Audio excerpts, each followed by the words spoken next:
What's going on, everybody? Josh Engleman for Awesemo.com, and I am back with my NBA DFS contenders on FanDuel for Wednesday, June 30th. Now be sure to hit that like button, subscribe to the channel, and hit the notification bell so you know when this and all of our other content goes live. Follow me on Twitter at Josh Engleman. It's the only place you're going to get updates to my sim results as we get closer to lock. And finally, let me know in the comments section who is your favorite and least favorite of my contenders for today's slate. We are rounding out the bottom of my top 10 with Terrence Mann, Mikal Bridges, Nick Batum, Pat Bev, and DeAndre Ayton on the outside looking in. Who will be my favorites? My top 5 plays for today? It's time to find out. First up at number 5, we're going to a value option, 8K Jay Crowder. No chance at MVP or star or basically pro, but 44% likelihood of being in the optimal at the utility spot. That salary is perfect. I've got him in for 32 minutes. He's right around 21.5 fantasy points, so basically 0.7 fantasy points per minute. It's not ideal right now, but you're getting the price tag that backs that up. Listen to this stat line. 9.5 points, 5 boards, 2 assists, a stock and a half. Nothing crests into double digits, but that's okay because at 8K, Jay Crowder looks like a fantastic utility option. Going a very different direction at number 4, $14,500 Devin Booker. He's got a 10% chance of being the optimal MVP, 25% at star, 12% at pro, just 1% at utility, 48% in the aggregate. So really, mixing and matching him between MVP, star, and pro looks really good. You definitely want the bulk of your Booker at star, but I think you can make a case for either spot, and I really like that flexibility. I think he plays 40 minutes at a minimum. I think you could see him play 42, 44 in this spot, and that wouldn't be all that surprising. He's been at a fantasy point per minute. We're talking about 40 fantasy points in this time. Almost 28 real points, and that's the real key. If Booker can get going scoring, this is going to be a great play. Almost 5 boards, almost 5 assists. He's just shy of everything. It could be 28, 5, and 5, but it's 27 and 0.7, 4.8, and 4.7. It just reads a little bit differently. Plus, you have the opportunity to get maybe 1 stock, 0.8 steals, in fact.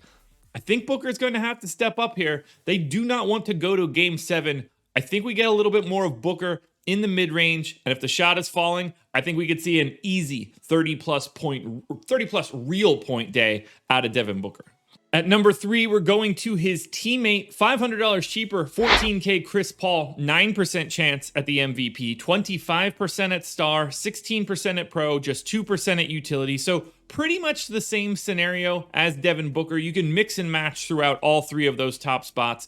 52% likelihood of being in the optimal lineup. I've got him in for 38 minutes, 1.04 fantasy points per minute, so pretty similar to Booker in the grand scheme, but he does it in a very different way. A lot lower usage, 17 points, 9 assists, which is really key here, and just shy of 5 boards plus 2 stocks. It's a very different mechanism for Paul. I'd say Paul has the higher floor, Devin Booker has the higher ceiling. I like them both, but for right now, I prefer Paul by a hair.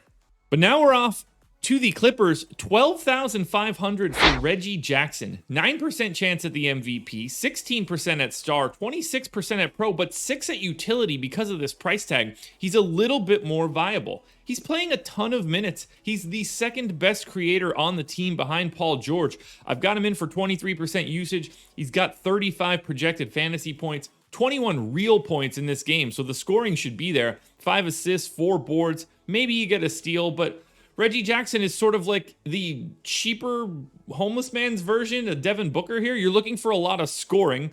You're not probably getting a ton else, but you only have to pay $12,500 for Reggie Jackson. That is a bargain, and that's why you see him showing up as the number 2 contender for today. Now, before we get to the obvious number 1 contender, one last reminder, hit that like button, subscribe to the channel, and hit the notification bell so you know when everything goes live. Then, head on over to Twitter and follow me, at Josh Engleman. It's the only place you're going to get updates to my sim results as we get closer to lock. And finally, let me know in the comments section, who is your favorite and least favorite of my contenders for today's slate? I need to know who that is. I want to know if I'm missing anything. Who do you like? Who don't you like? Is there someone on this list that you don't see that you thought should have been there? Let me know who that is in the comment section. Closing it out with the unquestioned number 1 contender, 16K Paul George, 66% chance of being the optimal MVP, 11% at star, 3% at pro. You're not playing him at utility, 80% likelihood he's in the optimal. He's just projected for more fantasy points than anybody else by a lot, close to 10, in fact. 42 minutes, 53 fantasy points, 35% usage, a 31, 8.5, and 6 line, plus 2 stocks. I don't have much else to say. You just play Paul George a lot, and you play him a lot in the MVP spot because he's the most frequent highest scorer on the slate. You can sneak him into star if you want to get a little bit different. I think that's viable. Just keep a close eye on the ownership. He'll probably be over-owned at the pro, so I would say don't put him there. Just don't overthink it. You can get too cute here, but 2/3 of the time, Paul George is the best play you can find. Alrighty, folks, that will do it. Those are my NBA DFS contenders on FanDuel for Wednesday, June 30th. DraftKings version of this video is around here somewhere. Myself and Lofty are breaking this bad boy down 10 a.m. on the strategy show. You don't want to miss it. Then he and I are back again, as per usual this week, live before lock tonight. Keep your eyes peeled for it. It's going to be a good one.